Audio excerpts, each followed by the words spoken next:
And a warm welcome to the Convening SA discussion panels. It's a fascinating series of 4, in fact, looking at key issues in our country, all centered around where we are now, reimagining what needs to happen in terms of the future so that we as a country entrenches various aspects of our life. I think the key one would be entrenching our democracy and ensuring many other issues that South Africa as a country certainly planned and envisioned 24 years ago would be A, sustained, and B, improved upon in the coming years. So we've had last week a fascinating discussion on education, a critically important discussion on education. Perhaps what's more important than that, I would think it would be the case of anchoring democracy, because as you know, no matter what happens in countries, if you don't anchor democracy and don't get that rooted amongst people, you run the risk of putting at risk so many other aspects of how a country or how a state is run. So welcome indeed to the show. Now you, as a viewer in many cases on social media, can connect with us. Many have done so already. So engage with us, engage by telling us that you're actually watching us. And if you're doing just that, that all-important hashtag is ConveningSA. You clearly have 3 choices in terms of watching: YouTube, also Facebook, because we're on Facebook Live, as well as on Twitter Live, all as part of ConveningSA. So tell your mates as well. You can not just watch us, but tag us as well as you do just that. But I look forward to your comments. People have already asked questions in the few days coming up to today's event. We'll pick up on some of those poignant questions and look at some of those as well in the course of the evening. We'll be talking for an hour around this very important issue around anchoring democracy, and perhaps the impact of that hour will be well beyond just the 1 hour in terms of where we are with democracy. I've got 4 panelists, and they're all very important, significant people, I think, in what they do in our country. I'm going to start with Poncho Pilani, who's a journalist at the Mail and Guardian's Bakisisa Health Journalism Center. Thank you for your time. Award-winning journalist. You won so many awards in recent weeks. Probably it's a good chance to ask you, what's it like to be a winner? Because you are. It's great and overwhelming and a lot of pressure, because now I have to supersede what I've done so far. And it also means you're in demand, if not now, even more so in the future. I'm not sure whether a researcher in constitutions or constitutionalism would be the one who would be in demands and winning awards here, but Leleki Marongo, thank you for your time, right? Perhaps one thing about you, never mind, we'll talk about democracy just now, but in terms of what makes you tick? Inequality makes me tick. It doesn't slow you down, because it actually makes you to get into getting things moving on. Action. All right. Well, great chatting to you. We're looking forward to perhaps those issues of inequality being discussed today as well. The third of the 4 guests we have is Bishop Malusi Mpulwana. Thank you for your time. Was the General Secretary of the SACC. So what makes him tick is inequality. You're a man of the cloth, right? In terms of the need to constantly inspire, do you sort of measure yourself every day and say, I've inspired 10 people but fell short on 2? I guess that's the task of every reflection you have to have, whether it's morning or evening. But I think the key thing really is to say, how do we as a society become so caring that we don't have the problems of inequality that Mlulek is talking about? And I think that how is a very, very important how as well. We'll get to that. The 4th of the guests we have is Geraldine Fraser-Moleketi. I would have said cabinet minister a long while ago. Things have indeed changed from those years, but you're currently on 2 significant boards, lead independent at Exaro as well as the Standard Bank, as well as Chancellor of the Nelson Mandela University. That's correct. So how do you manage your time? Well, I think I have a choice. I have almost a bouquet of things that I'm involved in. I think very clearly the one issue is making a difference and looking at how that can be done.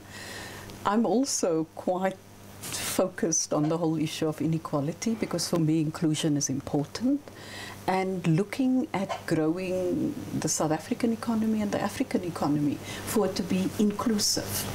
And tonight we're going to talk a bit about that, not on the economic side, but also looking at social justice. So you spent lots of time in North Africa, I think, and North and West Africa and all over the continent. Okay, well, maybe pick up on those experiences as well. Let's then get to the nuts and bolts of what we're talking about, anchoring democracy. Pancho, because you're this award-winning journalist, you see, you're fully branded. We're going to start. In fact, we're going to get. But I'm now asking everybody the same question to start with. Okay, so those that come later have the advantage of they can copy, right? But in terms of anchoring democracy, what's your understanding fundamentally in terms of what does it mean to anchor? Now, just for the purpose of the show here, I think we're going to keep it to like a strict 1 minute each, just quick, short answer in terms of anchoring democracy. I think anchoring democracy is upholding it and living by the values of equality, a society where people are free to do as they please, well, within the confines of the law and the Constitution, and as well as equal opportunity. I think that's also part of anchoring democracy, and also abolishing inequality and crime and abuse. I think those are the social issues involved in everyday living that affect people's lives have to be at a certain standards for democracy to be collectively anchored. Okay, that's your opening salvo. Give me yours, Lucky. One of the ideals we find in the preamble to the Constitution is this idea that the Constitution is there to free the potential of each person. And when we can do that as a society, we entrench our democracy. As simple as that. Simple as that. Are we doing so? In some parts we are. We cannot be, in some parts we are, in some parts we're failing. And I think eradicating poverty is a place where we're failing. But we are doing the best we can. Okay, interesting thoughts. Give me your thoughts on that. Actually, it's about the democracy really requires a citizenry that owns it and takes responsibility for it. And then together, we then live up to the contractual document, which is our Constitution, because it then defines the pieces thereof. And so if society does not understand the Constitution adequately and own it, democracy is not going to be anchored, because they're not going to make the demands that actually fit that democracy. Okay, thank you for that. What about you? You know, our democracy talks about the equality of all people in South Africa, irrespective of race, sex, gender, sexual orientation, and so on. And for me, anchoring it is to be able to defend the Constitution, but also to ensure that we actually implement what we've captured in our Constitution. Because the preamble also talks about the fact that we honor our past. And that's quite critical in order to understand what the present is and to build the future. And for me, it's to use that Constitution, ensure that everyone in society does their bit to attain the Constitution. So it's not about people sitting on the sidelines as though they're watching the World Cup and saying we'll cheer or we'll boo. It's actually saying, what do I do if I'm in government? What do I do if I'm in civil society? What do I do when I'm in the private sector? And how do I ensure that we all contribute towards the attainment of that Constitution? But the defense thereof is important too. Well, I'll tell you what, and thanks for that opening line to all of you. What we plan to do now, and this is just open to all of you guys, is instead of sort of being very strict about time, if you need to butt in and talk, just do that. Because think about the soccer example you gave when supporters have different views on who's the winning team. That's what we want to achieve, right? So I'm going to start with you on this point here. You spoke about it's not just black people in Parliament who needs to do things, we need to own it, right? Unlike the soccer example where you are spectators. So from a South African perspective, do you not agree, however, sadly so, that largely we are spectators to our Constitution and therefore spectators to democracy? Because we allow ourselves to become spectators. I mean, there's nobody who by decree has decided that anyone should be excluded. And I think we should always be careful that you don't narrow space, because you start developing a particular approach and you say, I can't do that or I shouldn't do that. I think if you look at journalists, And here I'd want to say very clearly, the Bill of Rights talks about the freedom of speech and expression, and you have an important role. But with that important role is responsibility to reflect accurately on what the particular reality is, to use facts in doing so, and providing the citizenry with information they would otherwise not have. And I know I use that example because it's particularly difficult at the moment with social media, because there's not just one voice, but there's got to be a clear truth. You know, so you may have any different voices, and that's very different from spectators. So I support the French team. And the reason I support them is because I think it's a predominantly West African team, that one, you know. Combination of West and North Africa. West and North Africa, yeah. No, but I shouldn't reduce it to that, whilst others would support the Belgian team. But I think when it comes to the Constitution and democracy, it's serious business. You know, and we've got to say there's certain things that we are not prepared to sacrifice. Okay. Interesting. The point made is if we neglect the Constitution, it's because we've allowed it. Do you concur that the people have allowed themselves to neglect, not only that, abrogate their role? I mean, we don't even have a place where it is taught. I mean, children grow up in schools without even knowing what that Constitution means. But I think above that, I would say we need to strengthen the instruments that the Constitution gives us in order to protect democracy, because if our instruments are themselves weak, then it doesn't matter how much we want to uphold the Constitution, it won't work. So what are those instruments? Beginning with Parliament.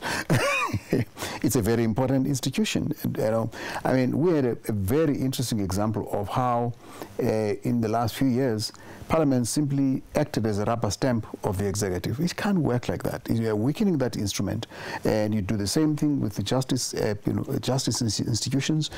All of these, I'm not even talking about the Chapter 9 institutions, I'm talking about all the various pillars that make the Constitution actually work. They have got to be protected, and they've got to be supported and strengthened. And then the society must know enough about their role and their responsibility. Now, I remember there was a time when people were saying in public, why is Twili Madonsela always chasing the government? First, because they don't know that that institution of the public protector is designed to actually watch over. Yeah, why not public private companies, for example? Yes. Her role was exactly that. Yes, you see, it is because people don't know that Constitution. So one of the things, therefore, is to make sure that the citizens know enough about it. It must be taught at various levels. People can actually intake and improve it as they grow in there. But secondly, the institutions must be protected and they must function. And thirdly, there has to be a distinction between a government as a ruler. The government is not a ruler. I mean, if we often talk about a ruling party, that's a mistaken language. I use that word, the ruling party. No. So government's not a ruler in what? No, it's a governing party. Our Constitution allows for governing, not for ruling. You were in government. You governed, you ruled, you were... I think very clearly, I think we were governing, that's correct. The ruling party is more from the point of view of a majority party in government, but I hear the point that's raised by the bishop. Yeah, because what it does is to build a culture of rulers. But that's why there's been this debate about a people's parliament as well, and the extent to which the populace feel that is, in essence, people's assembly. I certainly want to pick up on that importance of the people's parliament. Let me bring you in on this one. The point made by the bishop was that people need to know the Constitution, they need to know their rights, okay? And they need to be taught that. So you're the expert in that space. Are they not being taught that? So the Foundation for Human Rights has been conducting this assessment of what knowledge do people have of the Constitution and the Bill of Rights. And it's unfortunate that the results in the last 3 to 5 years are disheartening, where the majority of our people don't even know very basic rights that we have in the Bill of Rights. I know from my own experience having to travel across the country to teach on the right of access to healthcare services, where people know they want a clinic, but they don't know that it is a right that you have to have a clinic in this vicinity. So we are finding that in the current government, or whatever, how many governments we've had since '94, there has been a lack of ensuring access to the Constitution in a language that people use in their ordinary lives. So it is a problem. Okay, and in your experiences, moving away from trivial matters like who's going to win a World Cup to more important things around, the space that you play in, which is, healthcare, right? Because I would think democracy would be measured in terms of, do you have a home, do you have a good education, do you have healthcare? What do you pick up in terms of, let's say, patients? Do they know they have constitutional rights where they can impose themselves or assert themselves, say, that is my right? I don't think so. A lot of times I've spoken to people that I'm interviewing, and they will talk about either being turned away from a clinic because the nurse was rude, or particularly because, like with young women, like when you ask them why you're not on contraceptives, why don't you go to the clinic, the local clinic for family planning. There have actually been studies that have been done that a lot of people don't go because of the attitudes from the nurses or like healthcare staff. So I think that shows, like, if somebody was more convicted in their rights and knew them better, they would be able to be like, you know what, yes, you're rude to me, but this is my right. And there's also a lot of victimization when people do that, like, for instance, let's just look in general, shift away from like healthcare or the health sector to the right to protest. Right to Know a couple of years ago, which is like an organization that does a lot of work around promoting freedom of like press freedom. We're handing out like little banners to us journalists because a lot of times during protests, journalists, police would not let us take pictures, or very like intimidating stuff. And even us, as the people who disseminate information to the public, we were not aware of some of these rights, and that a policeman or a police officer does not have the right to take your camera and things like that. So it's not even just like when we go on to grassroots levels, but just for even the more the people that you would expect to know more, we don't. And going back to Geraldine's point about like inclusivity, and are people being included in conversations about their rights? I don't think so. I don't think it's happening on a level or at the rate that it should happen. A couple of weeks ago, I was on another panel and we were talking to young people about the importance of voting. And all those young people didn't even know about statistics around the last election. Or the fact that there is more than 3 political parties. Well, they know the other small ones, but like there's almost like the Big 10 or the Big 7, and like there's over 100 political parties that ran in the last national election. So I think there is kind of like a barrier in people, ordinary people, understanding what their democratic rights are. Is it not because there's a pushback? You gave the examples, whether it's the clinics, whether it's schools, whether it's universities, whether it's even in parliaments, or whether it's MPs or cabinet ministers, that when you voice a dissenting view to what would be the status quo, there's a pushback. So, for example, at a very simple level, when a lady goes to a clinic and she's, typically she's battling, she's a pensioner, she's got no one to help her, she's there for the day for discipline, and there's a pushback at the clinic. Is it not so much because she doesn't know her rights, but the people behind the counter have actually eliminated those rights from her? Actually, because we know the rights, but yeah, I think there's two issues here. I mean, there's the one issue of the rights, and I think, as pointed out, there's probably not sufficient of a discourse nationally around this, and about the Constitution, the Bill of Rights, what it's part of, and in an accessible way. Secondly, you'd say we'd want to start this from preschool upwards, where everybody should know, from the pulpits, the temples, the mosques and all, there should be a discussion around it. So there's that set of issues, the work that you guys are doing. But there's a second set of issues. I mean, the fact that patient does not get a service at a clinic or a hospital is not only a rights issue. It means there are public servants that are not performing their functions. So this is where there's got to be management and accountability and leadership in various sectors to sort those issues out, because we don't only want to wait for people to know what their rights are to demand their rights. There's also an obligation on public servants, because you're a public servant, you're there to serve. You came in voluntarily. You applied for the job and got appointed. And there's some fabulous public servants in all sectors, and then there are others who are not performing. But there's also a need to ensure that there's accountability across government. So yes, you need the Section 9 institutions, the Section 10 institutions and all that kind of thing. But you also need the responsibility to be taken and people to be held accountable for what you do. Well, here's the point, I'll put it to you. So it's, you know, if you have rights, and of course we have rights, and we have the Constitution to protect us, but do you need to be reminded of your rights to assert yourself, or are the public servants, as we spoke about earlier, those that serve and govern on our behalf, are they not aware of our rights, where they don't even need to be reminded, they need to be constantly there for us? So going back to the pensioner, the lady, are they pushing back against her because by doing that, they are actually flouting the Constitution and flouting and undermining our democracy? Can I jump in on that one? I'll get you in a second. Just give me your thoughts. I think so. You know, I feel like as a public servant, you are not only there to perform whatever duties you are there to perform, right? Whether you're a nurse, whether you're the president or a minister or whatever public place you're serving, office you're serving, but you're also there to uphold. You are in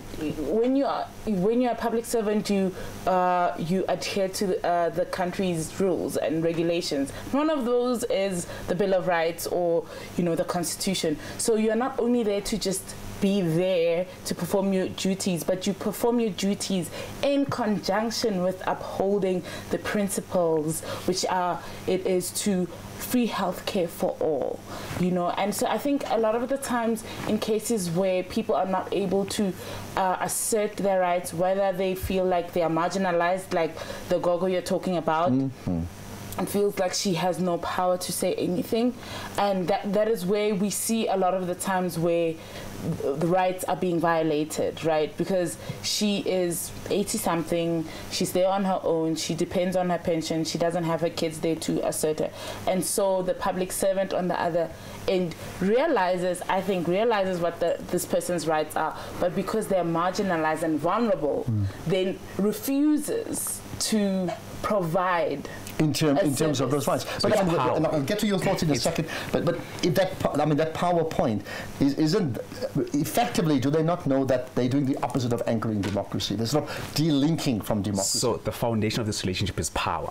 The nurse knows that they are powerful because they know what they know, and they know that this gogo doesn't know how to enforce this right if the gogo knows the right. So how you tackle the situation is not just information, it's not just knowledge that society must have, but it's also how do I implement, how do I enforce this right that I have, which takes us to what the bishop was talking about, where you have in our society knowledge of the Constitution, you have strong constitutional bodies, and a public service that embodies the values of the Matupili principles and so forth. I think it is only then that you have moving towards a stronger, more healthier democracy. So let's not just talk about information that people must have, but let's talk about how that information can be made useful by being implemented. Okay, I want to pick up on that power of the people, but you wanted to say something very quickly? Well, I think he's touched on it. He touched on the whole Batupile, the People First campaign that government undertook with public servants and the citizens. So you also have charters. You know, there's a charter, patient's charter, which actually indicates what the basics are that health workers have to uphold. Because at the end of the day, you are a custodian and implementer of the Constitution as stated here. So there are these various charters. Again, it's accountability. And accountability goes two ways. It's the accountability to the gogo, and the accountability, the fact that you must be held accountable for what you must deliver against. And there tends to be breakdowns and passing of the buck. But look, it's not just the public service, eh?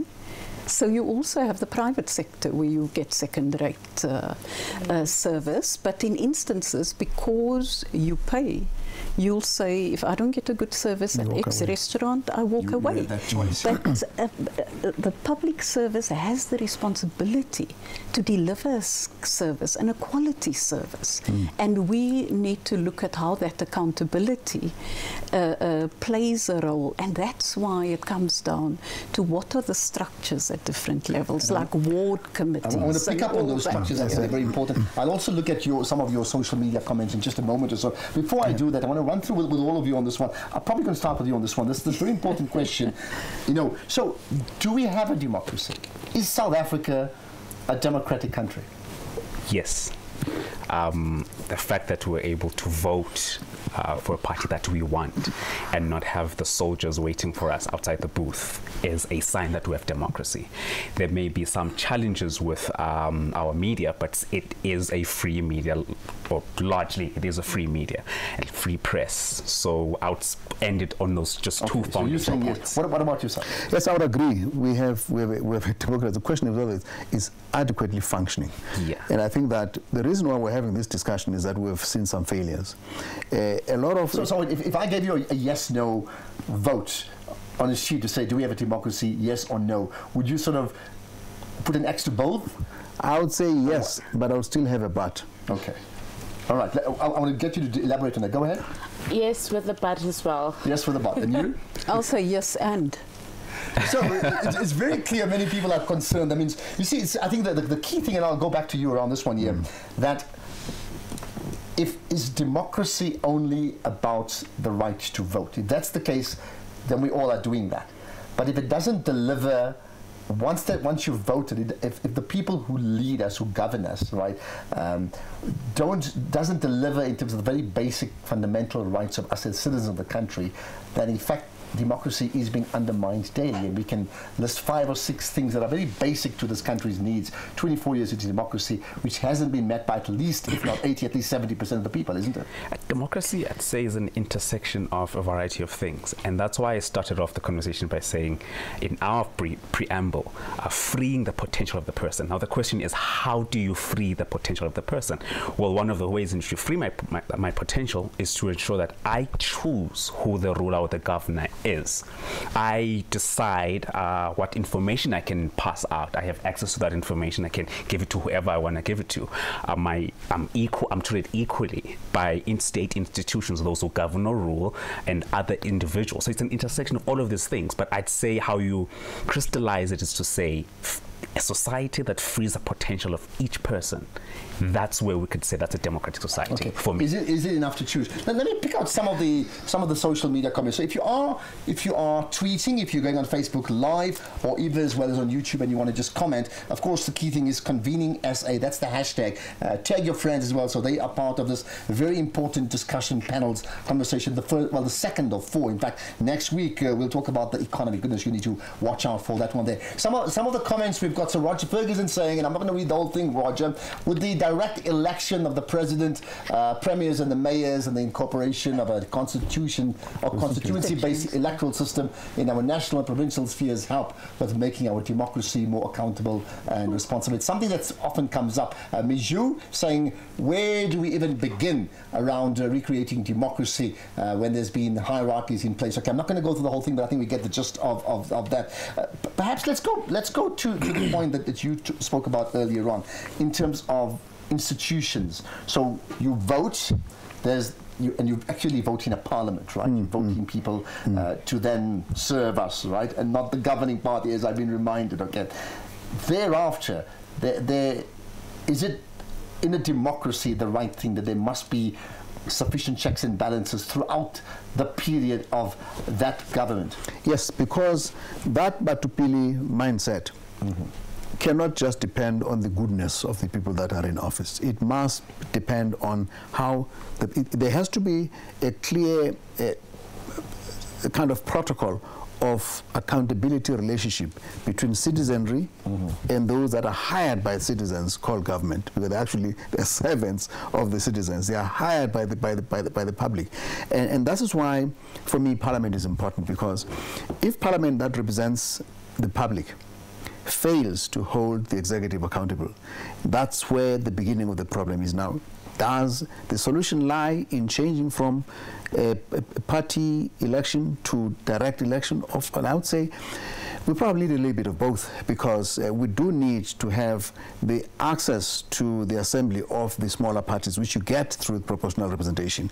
But you also need to have something of a direct representation. And I remember in the United States, for example, we were able to get the American Congress to vote for sanctions against South Africa. But you also got Trump in the United States. Sorry?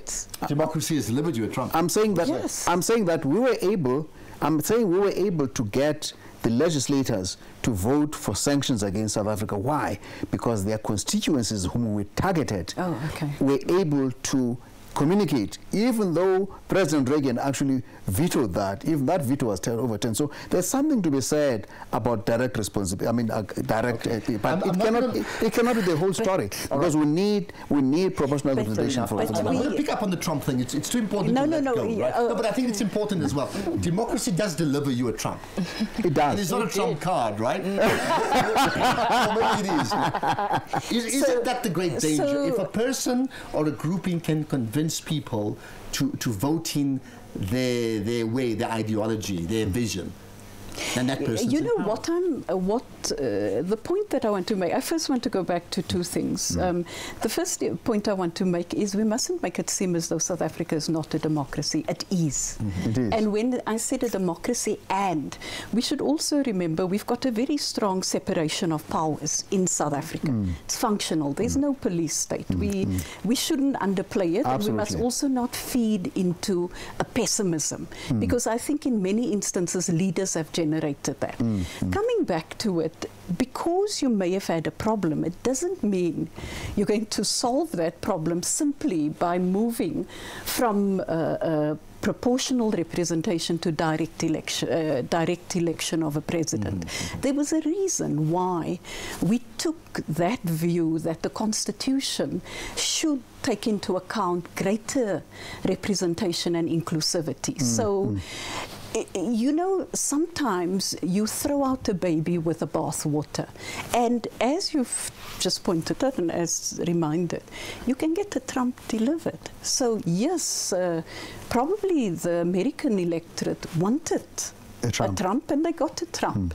But it doesn't mean everybody agreed with it, and there are other outcomes. So we need to look at it, but it's also coming back to the issue of a more educated and aware citizenry, because that's what makes a difference. Okay, so do we not have that now? You're now the Chancellor of the Nelson Mandela University, so it's not hands-on, it's very much policy, I would think, in terms of your role. Yeah, if you were there 2 years ago or 3 years ago, you would be at the center of Fees Must Fall. Oh, yes. Which in fact is a fascinating manifestation of how people understood that the people they've put in power are actually not delivering according to their needs, and therefore agitating against but we them. must also not see Fees Must Fall as negative only. No.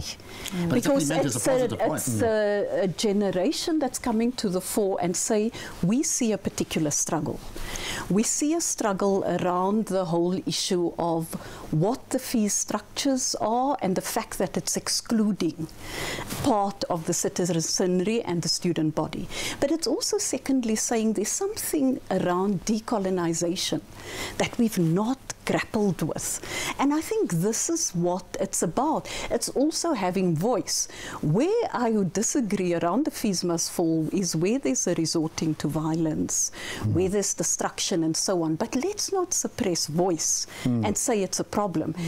The responses may not have been equal across the board in terms of reaction, because it was quite a surprise, because not so long ago all of us said millennials are selfish, they don't engage, they not this, they not that, and there were so many nots.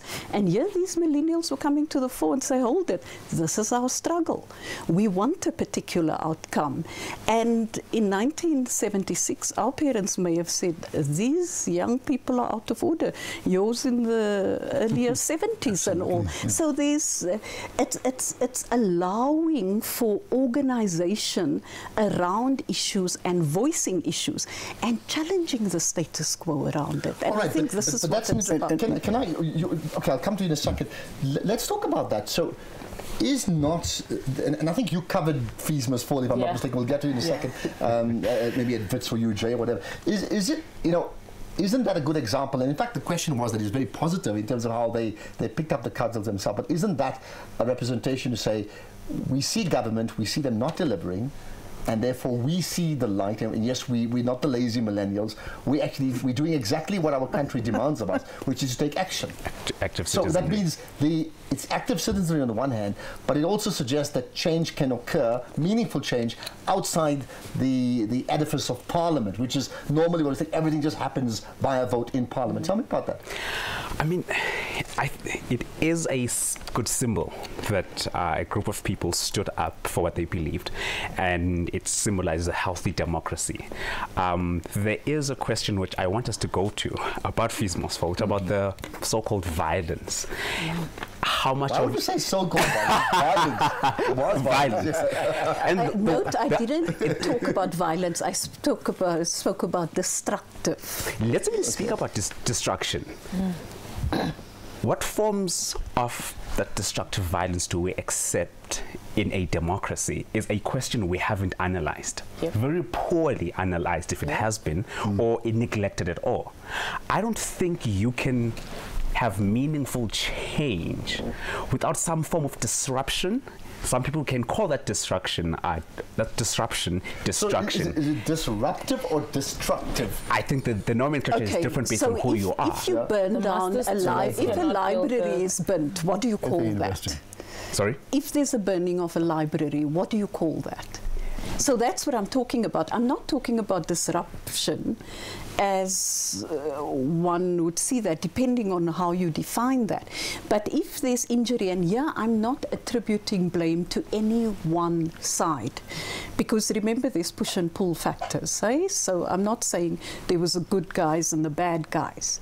I'm just saying anything where you have harm to life and limb, where you have the burning. I mean, for me, a library, when a library is burnt, there is something very so not acceptable, wrong. even the ideals are good. Even if the ideals are good. So, you know, we talk about like just focusing the conversation on Fees Must Fall and the democracy, right? So we're saying that Fees Must Fall was students at higher education institutions saying that we want this, right? What we tend to not focus on is the conversations or the actions excuse me, that happen on campuses before disruption or distraction happened. So, as I was a VIT student at that time, and for the years that I had been at VITS, there were protests about NSFAS every single year.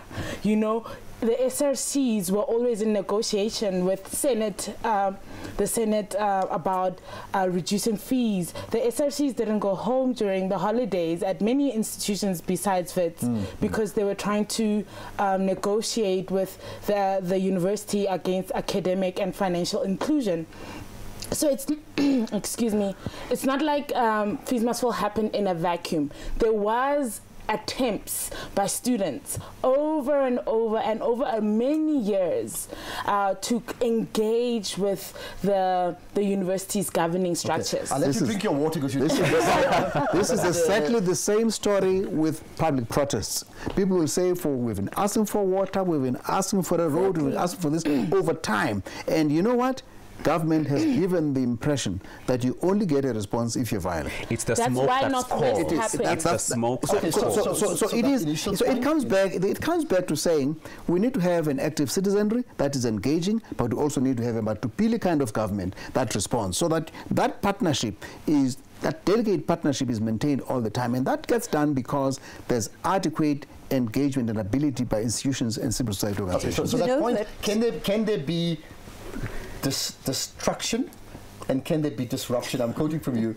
I think disruption is necessary, but I think destruction is not necessary. It can be avoided. Actually, or not acceptable. It's not. It should be avoided. Is it not necessary to suggest? I think it should be avoided. But you could do it if you want to. No. I would recommend it should be avoided. Distraction. So people, before even disruption happens, there is engagement by the citizens to the people in power, right? And then they grow. There's frustration, right? And which starts as disruption. And then there is a push, what I would even call an arrogant pushback from those in power or those who are governing, like Bishop said. And then there is the distraction. The distraction, I do not think anyone who values their lives, the environment that they live in, that let's look at Northwest. It's just a couple of months old. The collapsing of the health system in Northwest. People, as a Northwest native, the stories we're hearing in the media during the disruption and the destruction were things I've been hearing since I was 5 years old. So it was people who grew weary, who grew so frustrated that they realized that the people that they have voted for over and over again keep on failing them. So they don't even want to listen. And if you feel failed and if you become desperate, because these are also marginalized poor people who are often unemployed and in the periphery in rural areas, they grew so frustrated that they started distracting. I'm not saying distraction can never be a good thing, but we need to also measure where the distraction comes from. It is, and there's no, like you were saying, Matt Geraldine, there's no good or bad side to it, but we equally need to be accountable. That what drives a person who lives in a certain community, who has loved ones in that community, where this is where they celebrate, this is where they have fun, and that's where they live and build families. What leads that person to destroying that environment? I do not think it's hate, but it's growing frustration. Hold the thought. Let's see if I can pick out some more social media comments. And as always, if you are tweeting and Facebooking and YouTubing, #ConveningSA, we'd like to get your thoughts, not just during the show, even well beyond that. Some of the points I'll pick up. So Civics Academy, an organization, I know my son was involved with them. What are the challenges in engaging the youth? Okay, I'll leave it at that. What are the challenges in engaging the youth? There's another one. It did not reach my expectations.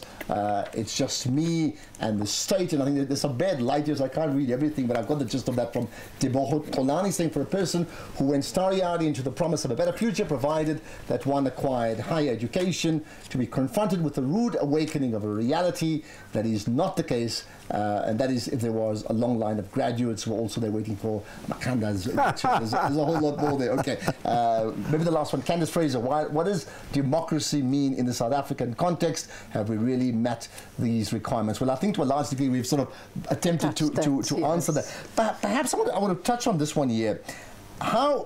So we have the party, the ruling party, the governing party, the serving party. We have the ANC that currently has a majority in the country. And then there are political parties. There's, in terms of order, the DA. Then all political parties, whether governing or in opposition. But in terms of numbers of voting, right, going into the 2019 election, then there's this range of smaller parties, right? How safe is our democracy? That means, how easy or how difficult is it to lose democracy?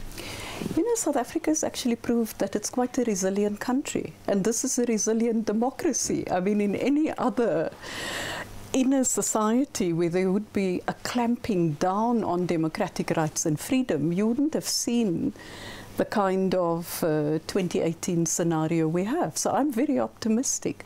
I also want to make a second point and a broader point, because I don't want it to be seen as I'm defending a particular corner, What I'm defending is the fact that South Africa is a democratic country. It's a stable democracy. We've gone through our difficulties, but we're showing the stability are based on our resilience.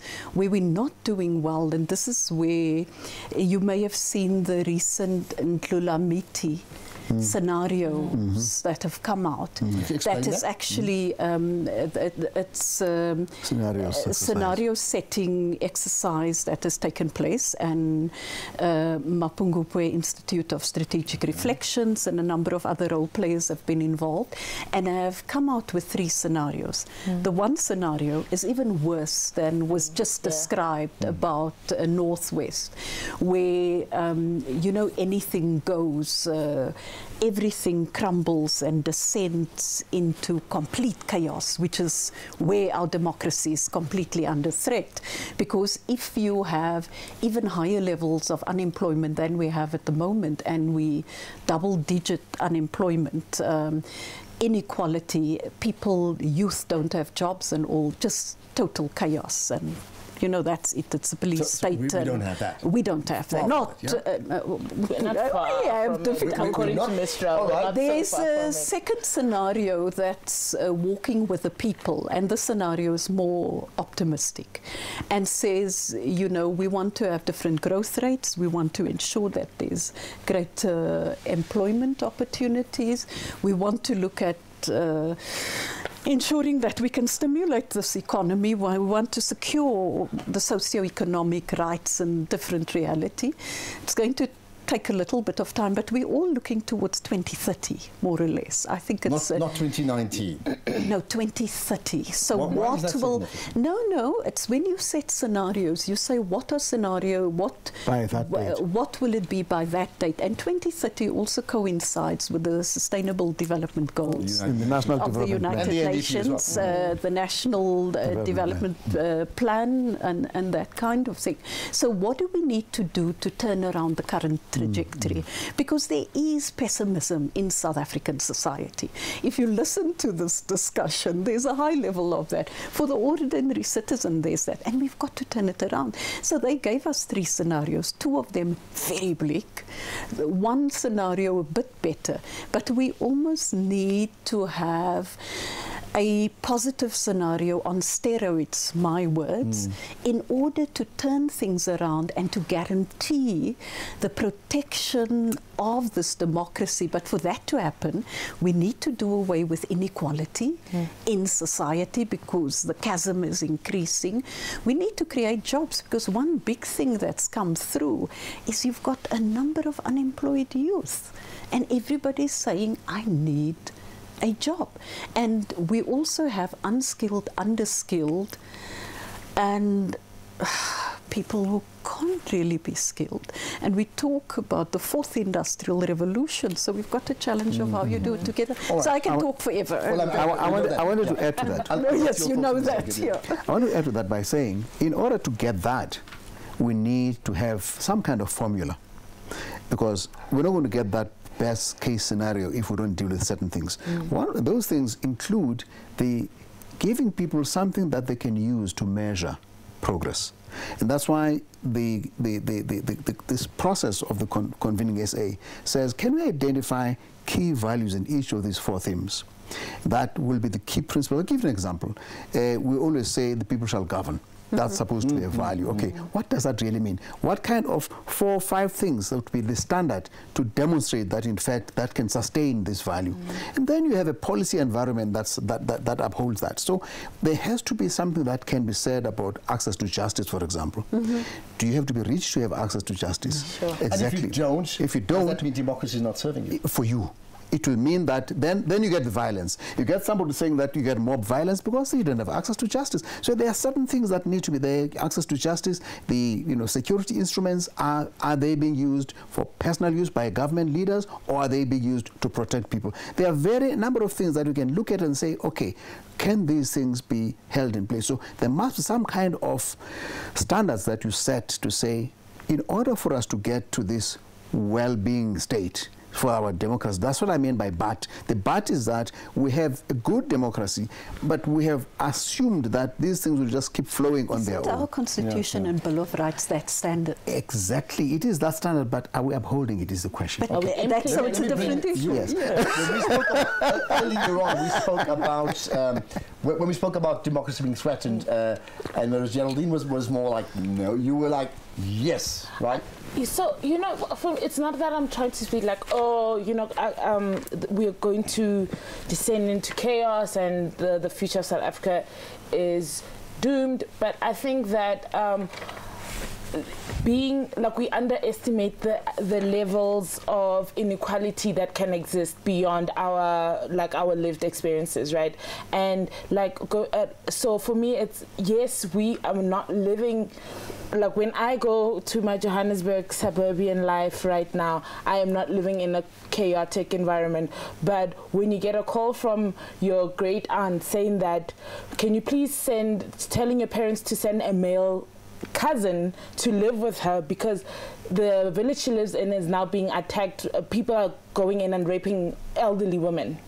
And isn't that chaos? The fact that an elderly woman who cannot live by herself without being protected by someone, you know. So I think the levels or the scenarios where there is already this chaos, where there are certain, even in Johannesburg, there are certain driving licensing departments that you know you cannot go test without a 3,000 Rand bribe.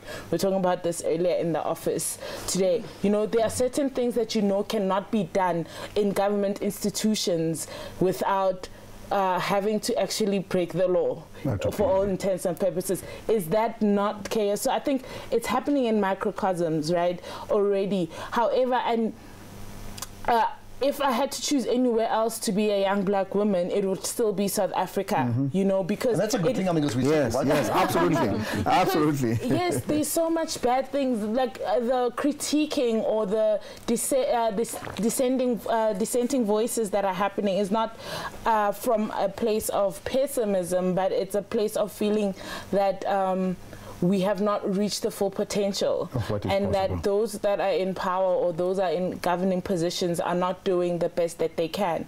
And also that we have I think my parents' generation, which is probably the other side of the other side of the seats. At the time, there were more important things like securing or getting democracy, right? And so now, like, we're not focused on, like, I think one of the other points is healing, you know. So at that point, there was a certain thing that needed to be achieved, which is the democracy. Okay. Before we can even talk about anchoring it, do we have it?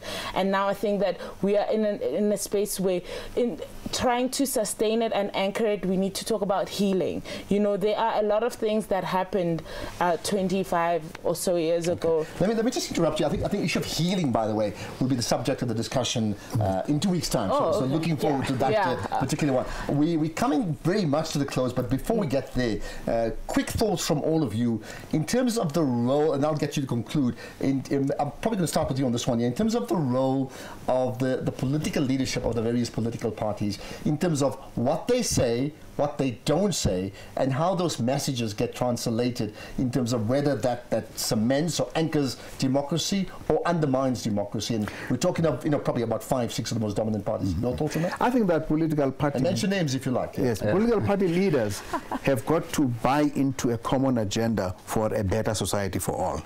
There is a tendency for political parties to try to score cheap points for themselves and their parties. And I think that they really ought to say there is something about a common identity that we're seeking to achieve in order for our democracy to flourish, even beyond my time as a leader. And I think that is the kind of thing that when we talk about healing in a national identity, that's something that we don't really have today. Something you can say is a common South African identity pursuit. Okay, that's your thoughts on the same thing? Similar sentiments that political leaders need to go beyond their own partisan interest and start looking at the nation as a whole. You cannot have people celebrating colonialism and apartheid because of infrastructure. That is absolutely not acceptable. So we need visionary leadership that looks into the future of the society we have. But here's the thought. I mean, that's the one example where people sort of gloat about, but actually there were some benefits. There's another very topical example today or yesterday where Kali Kriel from the AfriForum was told by the EFF commander-in-chief to say, you go back to Holland. Now, would that both be wrong? No. So because you're racist? Absolutely that would still be wrong? Yes. Okay. I think that political parties need to stop trying to score points and actually implementation. Like, we have a great constitution, we have great policies on paper, and I'd like to see action around that as a young person particularly, and also a focus on marginalized groups, whether it's marginalized racially, in terms of gender, or in terms of disabilities or whatever, like a prioritization of society's most vulnerable people in different sectors, whether, like I said, race, gender, or disability. So I think with that, and seeing that in action through representation in their parties, before we even talk about them governing. So are there enough disabled people running in those like for different roles in yes. As well. Yes. Okay, your quick thought on that before we wrap up? I agree with the points that have been raised, but I think what's required is actually leadership that's ready to be catalytic and turn around the current situation in South Africa. We need to overcome inequality. We must overcome poverty. We need to create a vibrant society that everyone feels part of. And for that to happen, you can't have leadership leaders who are myopic and looks at the next vote. Yeah. It must be about South Africa, for South Africa, as part of Africa, and our constitution is the benchmark for what's required. And do you agree that currently just about all political parties' policies are geared towards how do we get the next vote? Yes, yes. Well, I think in a general sense, I mean, some of the parties, I may argue, may have specifics that's good, but I think at the end of the day, it's about this country. I would add that we need ethical leaders.